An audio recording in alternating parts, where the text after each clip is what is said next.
आज बनाते हैं चॉकलेट मार्बल केक, जो कि दिखने के साथ साथ खाने में भी बहुत मज़े का होता है।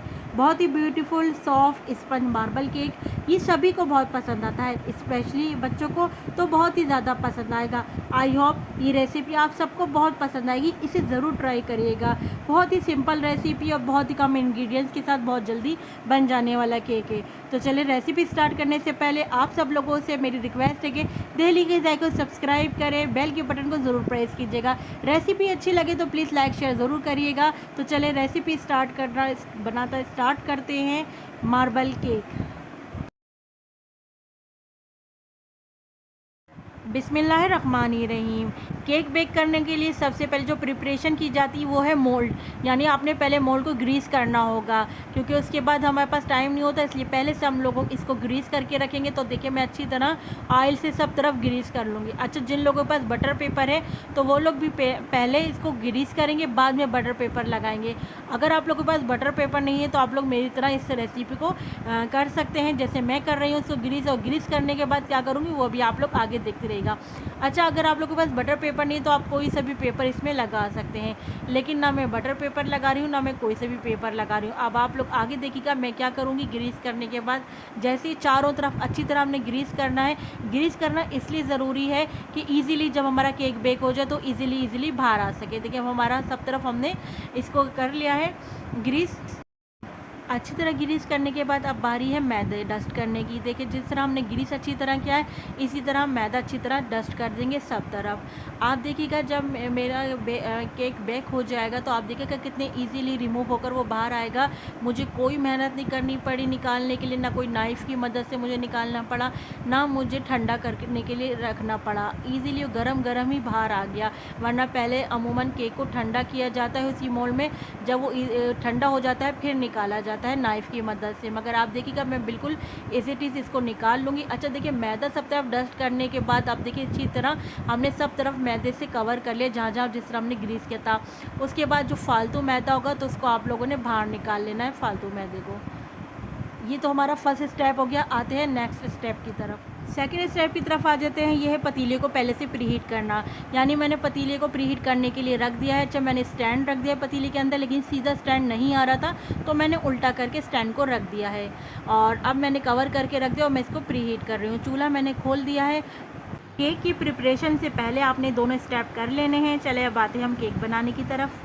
आते हैं केक बनाने की तरफ। तो उसके लिए मैंने सबसे पहले एक बॉल ले लिया है, उसमें मैं अंडे शामिल करूँगी। मैं 2 अंडों का केक बना रही हूँ। पहले एक अंडा शामिल किया, उसके बाद मैंने दूसरा अंडा शामिल किया। अच्छा, मैं इस मशीन की मदद से बीट करूँगी। अगर आपके पास ये हैंड विस्क है तो आप विस्क की मदद से भी कर सकते हैं, मगर ये है कि विस्क से बहुत ज़्यादा टाइम लगता है अंडों को बीट होने में, तो इसलिए मैं मशीन की मदद से कर रही हूँ। और आप लोग भी ईज़िली घर में कर सकते हैं, जूसर मशीन हर घर में होती है। तो आपने क्या करना है, अंडे, चीनी, ऑयल सब चीज़ें साथ साथ डाल के और बीट कर लेना, अच्छी तरह जूसर मशीन चला लेनी है। अब मैं आपको दिखाती हूँ चीनी की मेजरमेंट। अब आप चाहें तो जो मेजरमेंट का कप होता है आप वो भी ले सकते हैं, नहीं तो ये घर में हर एक घर में मग भी होता है और ये चाय का कप भी होता है। जो आपके पास अवेलेबल हो आप उससे कर सकते हैं। मैं मेजरमेंट की कप से कर रही हूँ, हाफ़ कप मैंने चीनी ली है। अच्छा चीनी को मैं अब अच्छी तरह मिक्स करूँगी। अच्छा, जो भी आपके पास अवेलेबल है, देखिए मैं दिखाती हूँ अब इस कंडीशन में आ गई बीट। हाफ़ कप मैंने चीनी ली थी, हाफ़ कप ही मैं ऑयल ले रही हूँ। ऑयल और चीनी दोनों इसमें बराबर जाती हैं। और अब मैं देखिए ऑयल शामिल करने के बाद अगेन दोबारा से बीटर मशीन स्टार्ट कर दूँगी, दोबारा से इसको मिक्स करना स्टार्ट कर दूँगी। तो मैं आपको बता रही थी कि जो मैंने आपको मग और कप दिखाए हैं, अगर आपके पास ये मेजरमेंट वाले कप नहीं हैं तो आपने क्या करना है, जो घर में आप नॉर्मल जिसमें चाय पीते हैं मग या कप कुछ भी ले लें, सिर्फ़ और सिर्फ हमने उनको मेजरमेंट के लिए करना है। यानी जो भी आप मग या कप लें तो उसी से आपने हर चीज़ नापनी है, उसी से आपने ऑयल नापना है, उसी से ही आपने चीनी को नापना है, उसी से ही आपने मैदे को नापना है। तीनों चीज़ों को आपने उसी से ही नापना है। एक आपने कोई भी कप या मग बना लीजिए, ठीक है। अगर आपने उसको मग लिया है तो हाफ़ लीजिए, कप लिया है तो उसको भी हाफ़ लीजिए, फिर हाफ़ कप ऑयल और हाफ़ कप चीनी लिए। फिर आएगी मैदे की बारी तो उसको आपने फुल भर के ले लेना है, ठीक है। ये आपको मेजरमेंट परफेक्ट रखनी है, क्योंकि बेकिंग में मेजरमेंट का ख़ास ख्याल रखना ज़रूरी है। आप देख रहे हैं मैंने अंडे को बीट कर करके कितना फ्लफ़ी कर लिया। अब मैंने इसमें 1 टेबल स्पून इसमें मैंने वनीला एसेंस के शामिल कर दिए हैं, 1 टेबल स्पून। हर चीज़ आप देख रहे हैं हम डालते जा रहे हैं और इसको मिक्स करते जा रहे हैं, क्योंकि हमने अंडों को इसको फ्लफ़ी सा बनाना है। तो देख लें कितना अच्छा, अभी तक तो कितना अच्छा ज़बरदस्त फ्लफ़ी हो गया है। अब बारी है मैदा शामिल करने की। तो अब आप देखें मैंने मेजरमेंट का कप लिया है 1 कप, तो मैं इसमें 1 कप मैदा शामिल कर दूँगी। अभी मैंने हाफ़ मैदा शामिल किया और हाफ़ रोक लिया है। थोड़ा-थोड़ा हम करके मैदा शामिल करेंगे और मिक्स करते जाएँगे। मैदा डालने के बाद आपने फ़ौरन मशीन नहीं चलानी, बल्कि मिक्स करेगा, वरना मैदा सारा उड़ जाएगा मशीन से। अब देखिए हम स्पैचुला की मदद से पहले मैदे को मिक्स कर रहे हैं, उसके बाद से हम बीट करना दोबारा स्टार्ट कर देंगे। बस हमने ज़्यादा बीट नहीं करना मैदा शामिल करने के बाद, बस थोड़ा सा करना है कि मैदा इसमें अच्छी तरह से इस मिक्सचर में अच्छी तरह मिक्स हो जाए। अब हम आपको बताते हैं कि अब हमने इसमें शामिल करना है 1 table spoon baking powder. 1 table spoon मैंने इसमें बेकिंग पाउडर शामिल कर दिया, और जो हाफ़ हमने मैदा रोका था वो भी इसमें हम शामिल कर देंगे। अगेन हमने इसको दोबारा से मिक्स करना है मशीन की मदद से। पहले देखिए मैं मशीन को अभी मैंने स्टार्ट नहीं की है, अभी मैं इसको यूँ ही मिक्स कर रही हूँ। जब ये मिक्स हो जाएगा मैदा इसमें, तो फिर मैं मशीन अभी स्टार्ट कर दूँगी। बस मैंने थोड़ा सा ही देखें बस मिक्स करना मशीन से, बस। अब मैं इसको रोक दूँगी। अब मैं स्पैचुला की मदद से अच्छी तरह मिक्स करूँगी, अच्छी तरह मैं फ़ोल्ड करूँगी। देखिए एक ही डायरेक्शन में हमने स्पून चलाना है, ये नहीं कि कोई स्पून इधर मूव करे कभी उधर मूव करे, एक ही डायरेक्शन में आपने मिक्स करना है। और ये देखिए हमारा बैटर रेडी हो गया है। अब हम इस बैटर को 2 जगह डिवाइड कर लेंगे, क्योंकि एक हमने चॉकलेट फ्लेवर बनाना है और दूसरा हमने वनीला रखना है। आप देख रहे हैं माशाल्लाह कितना अच्छा इसका रिबन गिर रहा है। इससे इस बात का पता चलता है कि आपका कितना अच्छा केक बेक होगा। ये देखिए कितना अच्छा हमारा बीट हुआ है। ये 2 जगह हमने डिवाइड कर लिया है। अब हम क्या करेंगे, अब हम लेंगे कोको पाउडर।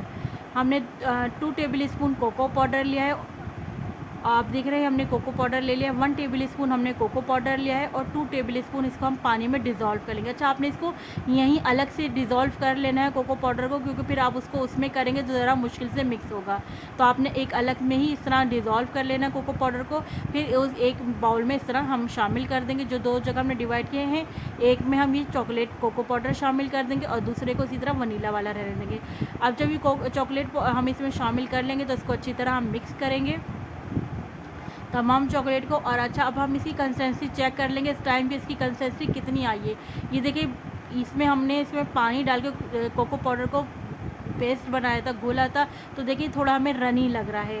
अब हम वनीला, ये देखिए मैं आपको दिखा रही हूँ, देखें थोड़ा रनी। अब ये देखिए वनीला वाला जो है ये हमें थोड़ा थिक लग रहा है, तो हम इसमें 1 टेबल स्पून इसमें मिल्क के शामिल कर देंगे। अगर 1 टेबल स्पून कम रहे तो आप 2 टेबल स्पून भी शामिल कर सकते हैं, लेकिन पहले आपने 1 टेबल स्पून शामिल कर दूध शामिल करने के बाद अच्छी तरह हम मिक्स करेंगे। अच्छा हमने दोनों की कंसिस्टेंसी जो है इक्वल रखनी है, चॉकलेट वाली की भी और वनीला वाली की भी, ताकि दोनों को हमने देखिए एक ही हमें स्पून दिखा रही थी, हमने दोनों एक जैसे स्पून ले लिए हैं एक ही इस मेजरमेंट के हिसाब से, ताकि अब हम ये देखिए हमने मोल्ड ले लिया जिसको हमने पहले से ग्रीस कर लिया था। अब हम एक स्पून इसमें वनीला केक के बीच सेंटर में शामिल करेंगे और इसी तरह दूसरे स्पून से हम चॉकलेट वो इसके ऊपर शामिल करेंगे। इस तरह बारी बारी हमने 1 स्पून वनीला 1 स्पून चॉकलेट का इस तरह हमने शामिल करते रह जाना है। अच्छा ऐसा हम इसलिए कर रहे हैं कि हम 1 स्पून वनीला का ले रहे हैं, 1 स्पून चॉकलेट का डाल रहे हैं। इससे क्या होगा हमारे केक की मार्बल शेप आएगी, इसलिए हम लोग इस तरह 1 स्पून इस तरह करके शामिल कर रहे हैं। अच्छा मैं आपको यहाँ पर एक बात बताऊँ कि आपका जो दोनों में से बैटर रनी हो उसको आपने क्या करना है, उसमें आपने 1 टेबल स्पून मैदा डाल के थिक कर लेना है, क्योंकि जो रनी वाला हो वो आपसे संभाला नहीं जाएगा। तो बजाय आप उसको रनी करने का बजाय जो आपका थिक हो उसको रनी करने के बजाय जो थिन वाला होगा आप बैटर उसमें आपने 1 टेबल स्पून मैदा और ऐड कर दीजिएगा, इससे वो थिक हो जाएगा। तो दोनों बैटर आपके थिक हो जाएंगे, तो वो आपको फिर भी डालना ईजीली रहेगा। क्योंकि आप देख रहे हैं जब हम इसको वापस स्पून से लेके जाते हैं तो कहीं ना कहीं वो ड्रॉप हो रहा है इसमें, तो इससे ज़रा लुक अच्छी नहीं आएगी। तो आपने इस तरह कर लेना है। तो आपकी ईजी आसानी के लिए मैंने आपको ये टिप बता दी है। दोनों बैटर हमने इस तरह डाल दिए हैं, कंप्लीट हो गया है। अब हमने इसको देखिए टैप टैप करना है ताकि इसकी एयर निकल जाए। चलें जी अब बेक करने के लिए रखते हैं। पतीली को हमने आपको पता है पहले से प्री हीट किया हुआ था, तो अपने बिल्कुल आराम से रखना क्योंकि बहुत गर्म पतीली है। और इसको हमने रख दिया है। अब हम इसको कवर करके रख देंगे तकरीबन 40 to 45 मिनट्स के लिए मीडियम टू लो पर। तो मिलते हैं हम आपसे 40 to 45 मिनट्स बाद। अच्छा 45 मिनट्स बाद अब आप चेक कर लीजिएगा, अगर ना हुआ वो बेक तो आप इसको 5 मिनट और ऊपर टाइम दे दीजिएगा, ठीक है। हम आपसे मिलते हैं, हम आपको दिखाते हैं। अच्छा मैं आपको दिखा रही थी 15 मिनट हुए हैं केक को भी बेक किए रखे हुए। तो मैं आपको दिखा रही थी कि देखिए जो पतीली होती है इसमें आपने देखा इसके लिड में जो होता है होल होता है। तो ये देखिए होल है, इस होल में मैंने लौंग लगा दी। आप कुछ भी माचिस की तीली या कुछ भी लगा सकते हैं, मैंने लौंग लगा दी ताकि जो इसकी एयर है या स्टीम जो भी है वो अंदर ही रहे, बाहर ना निकले, ताकि केक हमारा अच्छी तरह बेक हो जाए। जी 45 मिनट्स हो गए हैं रखे हुए। अब हम चेक करते हैं। पहले आपने कोई भी स्टिक डाल के चेक कर लेना है कि बीच में से डाले कर चेक किया करें कि कच्चा तो नहीं है। तो मैं देखिए बीच सेंटर में डाल के चेक करें, देखिए बिल्कुल हमारी स्टिक साफ़ आई है, तो इसका मतलब है केक बिल्कुल हमारा डन है। तो चले अब हम निकाल लेते हैं, बिल्कुल एहतियात से निकालिएगा। बिस्मिल्लाहिर्रहमानिर्रहीम। अब हमने काउंटर पर रख दिया है केक को। चलें अब हम इसको केक को निकाल। आप देखिए मैंने ठंडा होने का वेट नहीं किया, लेकिन आप लोग वेट कर लीजिएगा। देखिए मेरा कितने आराम से निकला है। क्या वजह है? यही वजह है, यही रीज़न है कि आपने देखा था हमने कितना अच्छा ग्रीस किया था, फिर उसके ऊपर मैदा डस्ट किया था, तो कितना इजीली देखिए हमारा केक निकल आया है। और आप देखिए माशाल्लाह से कितना अच्छा पीछे आप देख रहे हैं, बिल्कुल भी ना जला है, कुछ भी नहीं हुआ, कितना अच्छा नीट एंड क्लीन रहा पीछे से भी और ऊपर से भी। आप देख रहे हैं माशाल्लाह कितना स्पंज हमारा इतना अच्छा फूला है, कितना अच्छा स्पंजी फॉर्मी सा बनकर तैयार हुआ है। सॉफ्ट केक को मैं कटिंग करी थी, लेकिन कटिंग करने से पहले मैंने देखा आपको इसकी लेयरिंग दिखा रही थी कि कितनी अच्छी लेयरिंग आई है। और अब मैं इसको काटना स्टार्ट करती हूँ, तो मैं देखें इतना सॉफ्ट है कि इतने आराम से छुरी रखते ही कट गया है। अब मैं आपको दिखाती हूँ कि कितना सॉफ्ट बना है। देखिए मैं इसको आपके अंदर से डिज़ाइनिंग दिखा रही थी, जो मार्बल की डिज़ाइनिंग कितनी अच्छा है। ऊपर से चाहे वो जैसी भी आई, लेकिन अंदर से आप देखें कितना अच्छा लुक नज़र आ रहा है, कितना अच्छा मार्बल की डिज़ाइनिंग आई है। आप ये देखिए कहीं चॉकलेट ज़्यादा भी नहीं हुई है कि सारा चॉकलेट ही चॉकलेट और वनीला नज़र ना आ रहा हो, कितना। चलें जी बाकी केक की भी कटिंग कर लेते हैं। आप देख रहे हैं माशाल्लाह से इतना सॉफ्ट केक बना है ना कि आप देख रहे हैं हम छुरी रख रहे हैं और छुरी रखते ही स्लिप हो रही है, इतने इजीली कटिंग हो रही है इसकी। और आप देख रहे हैं कितना ज़्यादा माशाल्लाह से बनकर तैयार हुआ है, सिर्फ और सिर्फ वो भी 2 अंडों में। 2 अंडे हैं और 1 कप मैदा है और कितना सारा माशाल्लाह से बनकर तैयार हो गया है। आप इसकी डिज़ाइनिंग चेक करें माशाल्लाह से, क्या अच्छी सॉफ्ट इसकी डिज़ाइनिंग बनकर आई है मार्बल केक की। आप लोगों को अगर मेरे वनीला केक की रेसिपी चाहिए तो मेरे चैनल पर अपलोड है वनीला प्लेन केक की। आगे मैं आप लोगों के लिए मज़ीद और केक की मुख्तलिफ वैराइटीज़ लेकर आती रहूँगी, तो आप लोगों ने दिल्ली के जायके को देखते रहना है। आप लोग इस केक को चाय के साथ भी इंजॉय कर सकते हैं, आप इसे इवनिंग में भी रख सकते हैं और ब्रेकफास्ट में भी ले सकते हैं। मेहमान आ जाएँ तो फ़ौरन बनाइए, क्योंकि बहुत जल्दी तैयार होने वाला केक। जल्दी हूँ अब इसी तरह आप लोगों के लिए मज़े मज़े की यमी यमी रेसिपी लेकर आती रहूँगी। जब तक के लिए मुझे समरीन अकमल को दिल्ली के जायके से इजाज़त दीजिए। अल्लाह हाफिज़।